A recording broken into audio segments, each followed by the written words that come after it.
pessoal do Legal, eu sou Eduardo Martins Gonçalves, sou advogado e professor, milito na área de direito previdenciário há mais de 14 anos, fui aluno também no Legal na pós-graduação, ano 2009 a 2010, e recentemente fiz uma MBA em acidente do trabalho. Quero aqui externar minha eterna gratidão ao Grupo Legale. Também quero agradecer essa oportunidade que me foi dada a disponibilizar uma aula sobre o benefício previdenciário. E hoje vou falar sobre auxílio reclusão.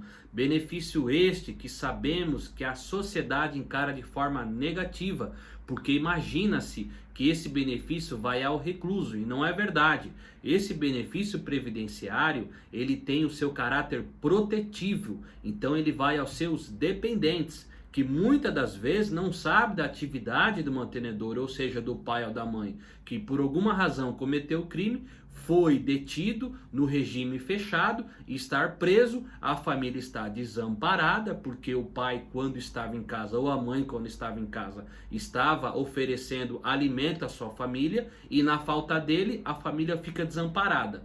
E esse recluso estiver recolhendo o INSS, aí nasce o benefício previdenciário de auxílio reclusão.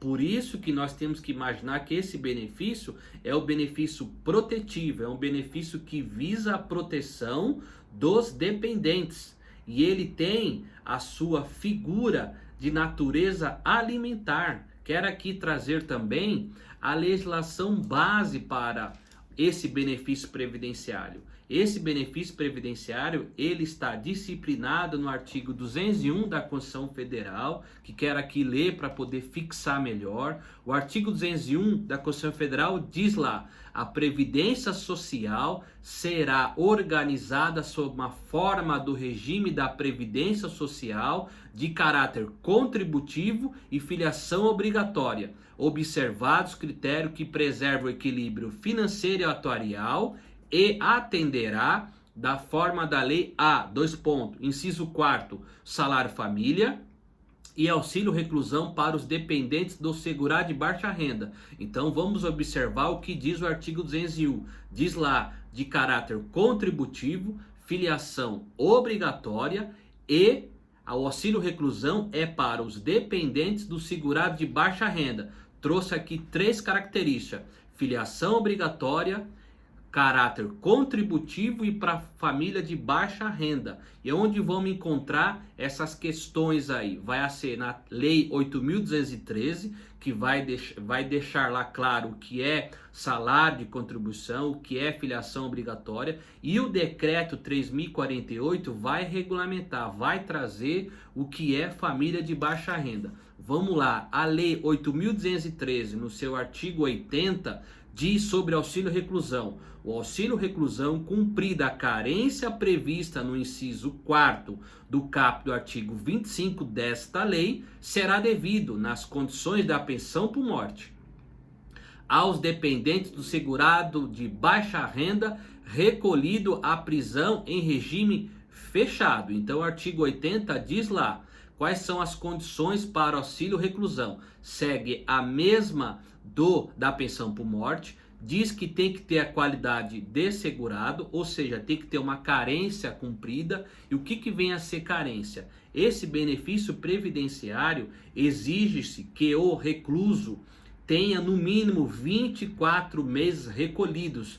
Por caso se ele não tiver esses 24 meses, o benefício previdenciário ele não será pago aos dependentes. Então a primeira análise que nós precisamos observar, como nos depararmos com esse caso, é a questão da carência. Será que esse recluso possui no mínimo 24 meses? Para que a família seja, vamos dizer assim, mantida pelo direito previdenciário através do auxílio reclusão? Será também que ele está dentro dos requisitos também da família de baixa renda? O que vem a ser a família de baixa renda? O decreto 3.048, que regulamenta a lei 8.213, diz lá nos seus artigos 116 a 119. O 116, ele praticamente repete o artigo 80 da lei 8.213. Vamos à leitura. O artigo 116 diz: o auxílio reclusão, cumprida a carência prevista no inciso 4º do caput do artigo 29 será devido nas condições da pensão por morte, que é a regra da carência, tem que ter no mínimo 24 meses. Aos dependentes do segurado de baixa renda recolhido à prisão em regime fechado e não receber remuneração da empresa e nem estiver em gozo de auxílio da incapacidade temporária. Aqui o decreto ele já alargou mais. Não é só ser família de baixa renda, ter a carência de 24 meses. Precisa não estar recebendo nenhum valor da empresa e não estar em gozo em nenhum benefício previdenciário. E agora, no seu parágrafo 2º, ele vem dizer lá o que precisa também para o auxílio reclusão. O requerimento do auxílio reclusão será instruído com a certidão judicial que ateste o requerimento efetivo à prisão e será obrigatória a apresentação de prova de permanência na condição de presidiário para a manutenção do benefício. Então vocês percebem que o auxílio reclusão ele requer também que a mãe ou o pai traga ao pedido de benefício previdenciário uma certidão judicial comprovando que o recluso está detido no regime fechado. Então, além das condições, precisamos também rechear esse auxílio reclusão com uma certidão judicial. Fora isso, aqui nós precisamos observar o que vem a ser família de baixa renda. O parágrafo 1º diz lá: para fins de concessão do benefício que trata esse artigo, que artigo é esse? O 116 do decreto 3048. Considera-se de baixa renda aquele que tenha renda bruta igual ou inferior a R$ 1.405,56. Repetindo, R$ 1.425,56. Então aqui vai nos dizer se aquela família se enquadra ou não. Porque se ganhar mais de R$ 1.425,56, aquela família não terá direito ao auxílio reclusão. Percebe-se que esse auxílio reclusão ele tem requisitos muito específicos.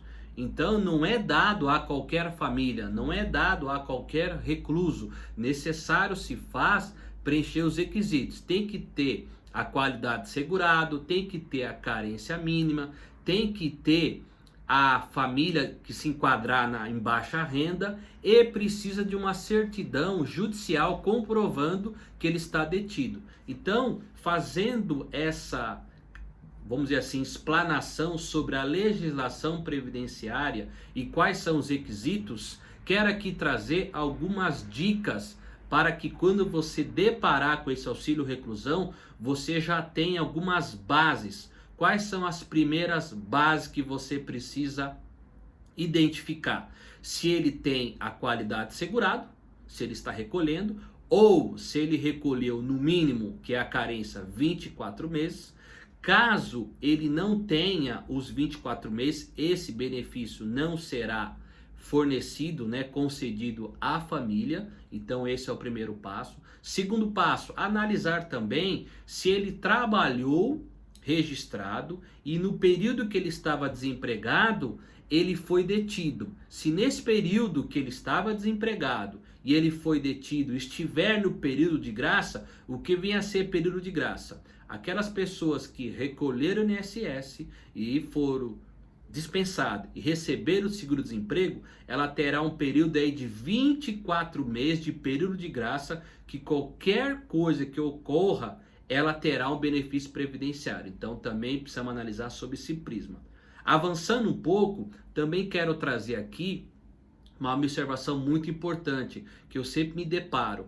O INSS, quando vai auferir a família de baixa renda, ele verifica o benefício quando o recluso recebeu. Ou seja, se ele estava trabalhando e ele ganhava lá R$ 1.800, ele ficou desempregado, passou aí 10 meses, ele cometeu um crime, foi detido, está no regime fechado. A família fica desamparada, procura o benefício previdenciário junto ao INSS ou procura você, que é advogado que milita na área de previdenciária, para buscar esse benefício. Na hora que você protocola com toda a documentação, o INSS indefere, porque o último salário dele era de R$ 1.800 e o benefício vai ser indeferido porque não enquadrou na família de baixa renda. E não é essa a regra. Os nossos tribunais já entendem que o que tem que ser visto é no momento da reclusão o salário de contribuição, não o último. Então essa é uma dica muito valiosa. Quando nos depararmos com auxílio reclusão e a pessoa está desempregada, no pedido administrativo já tem que dizer muito claro que é para ser auferido à família da baixa renda, não no último salário, não pelo último salário que está descrito no QNIS do recluso, e sim verificar o salário dele no momento da detenção, ou seja, da prisão. E se lá ele estiver desempregado, qual que é o salário de contribuição? O salário de contribuição é zero. Sendo zero, encaixa nos critérios de família de baixa renda. Por se não tem renda, está abaixo de 1.425. Então é uma dica muito valiosa, que o INSS sempre indefere os benefícios porque ele analisa sobre o último salário. Então não é possível ser dessa maneira que o INSS faz. Precisamos demonstrar que o caráter a ser visto é no momento que o recluso for detido. Fora isso, se o seu cliente, a sua cliente, te procura e ela não é casada, ela vive em união estável, a outra dica que eu quero dar é que no momento que você realizar o pedido de auxílio reclusão, também já faça a prova da união estável. Você tem que juntar documentos ali que aquela mãe estava vivendo com o recluso. E aí, se ela tiver filho, você vai comprovar através da certidão de nascimento, você vai comprovar através da comprovante de endereço em nome do recluso, em nome da esposa ou em nome do companheiro para você comprovar a coabitação. Então é uma outra dica muito valiosa, que no momento do auxílio reclusão também faça a prova da união estável. Por que eu digo isso?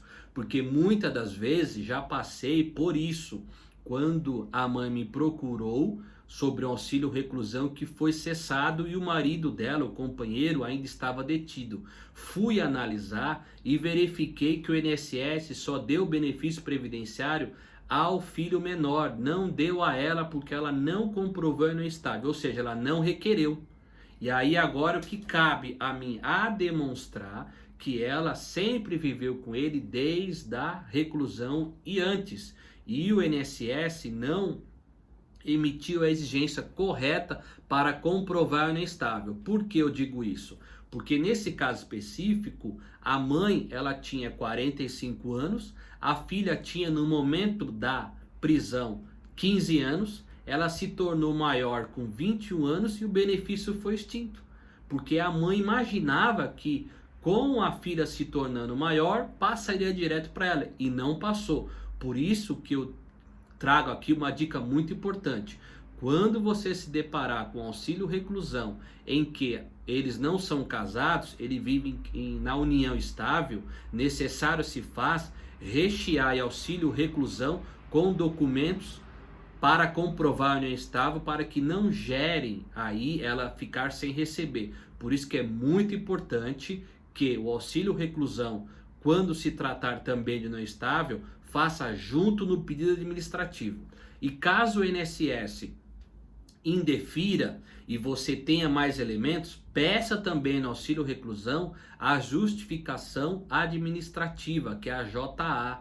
E esse pedido administrativo vai te dar a oportunidade de você trazer testemunha para comprovar que eles viviam como marido e mulher fossem. E aí por isso se configura a união estável. Então existem muitas maneiras para que você consiga cumprir dentro do pedido administrativo a união estável. Então já é a segunda dica. Primeira dica, analisar que o INSS precisa verificar o salário no momento da reclusão e não no último salário dele. Segunda dica, se você se deparar que a família que te procurou vive em união estável, faça o pedido de união estável dentro do processo administrativo de auxílio reclusão, para que o benefício seja dado a todos, a esposa e filhos, para que ninguém fique desamparado quando atingir a maioridade